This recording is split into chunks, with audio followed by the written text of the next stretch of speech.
Hey friends, welcome back to Mr. Scott's Workshop. Today, I'd like to share with you one of my favorite books. It's called Tool Crib by Matthew J. Lepper. And I love this book because it has great pictures of all the tools that we use for woodworking. I wonder if you'll see any tools that you recognize from woodworking with Mr. Scott.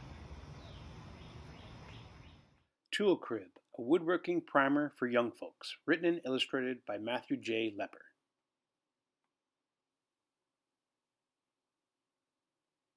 Of woodworking tools, the very best kind can be found secondhand, but as you hunt, keep in mind that first you must read about each one and learn, then save up and buy them with the money you earn.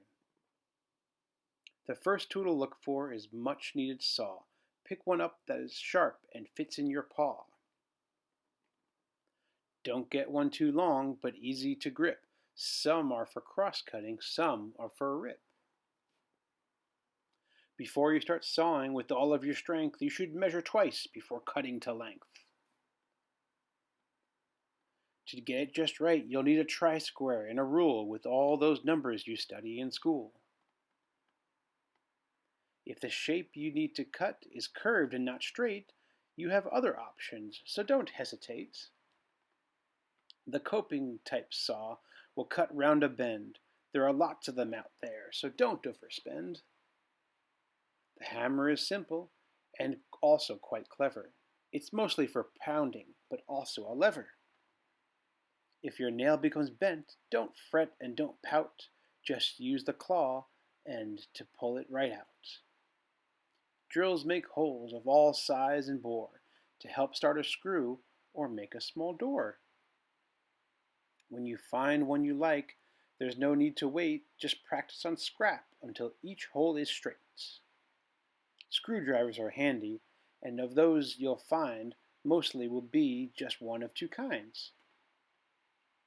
Standards are best, so keep a few near, 'cause the Phillips grow legs and will soon disappear. When driving the screws, don't get in a rush. The use of a countersink will help set them flush. There is one more type, and for some it won't matter. One cuts smoothly, the other will chatter.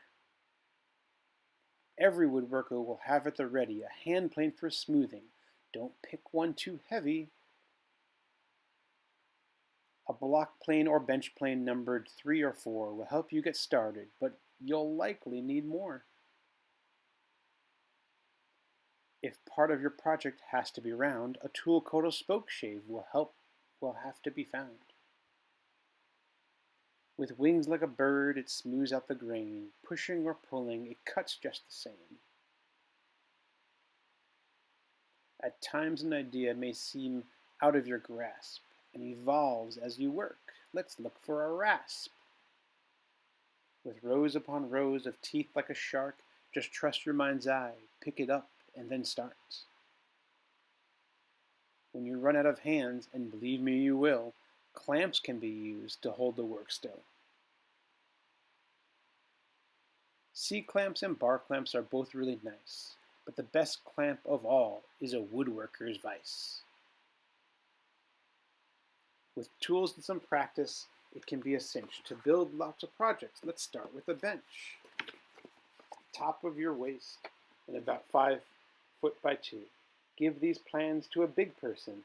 They'll know just what to do. Wow, what a great book. And if you go out and get this book, at the very end, it has instructions on how to build your very own workbench.